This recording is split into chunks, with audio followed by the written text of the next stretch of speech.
Hello friends, ஒரு ஹெல்த்தியான அடை பார்க்கலாமா?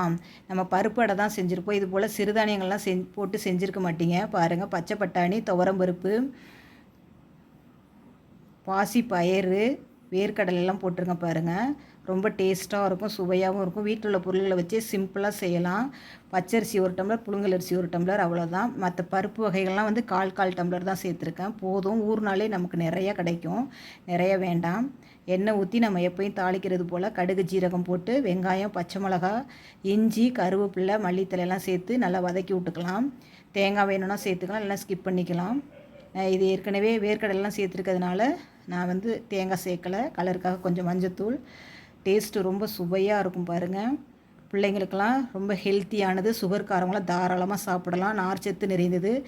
மோஷன் பிரச்சனை உள்ளவங்களாம் இது போல் அடை வந்து வாரத்துக்கு 2 நாள் செஞ்சு சாப்பிடுங்க.